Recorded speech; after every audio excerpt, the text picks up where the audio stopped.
dans le 20 septembre, fati on a eu toujours. Donc on est un couple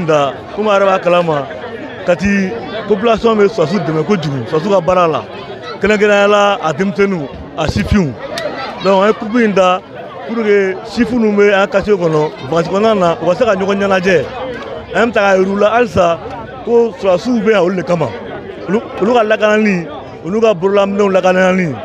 Donc un couple pour que on va do alsa quand nous bekele en même temps pour instituer alsa ou quand demain en barala en bara tableau là pour une takui wodi ko Drissa Sangare o agilna menena ne bolo ni donata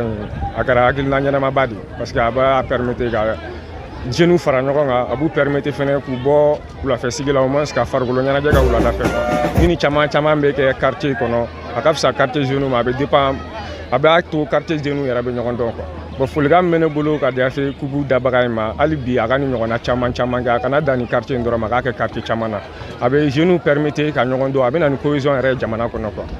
voilà ne to maliki ne jamu Traoré tiens la volonté c'est très bon akain sa colonel be compétition organisée to mola no ka to mola dem sanu ni misi wasanini tiens la anga foli belbele ba abe colonel la ka jama bela jeli ala yina tayira na to ko ala ka sanwre tayira nati ko foli gane pemene kun galasi ami ama tere fo ne to Ousmane Massadiara a jaranye a boara be akilima yara bi ambe commandant des zones refo ka bargada sa kene ra ganda dem sanu wa se organisation soro ben sabati konona ale ni bolo di ñoo pour que Mali ga tanye ni be sportif dore o de mene fa ga tamu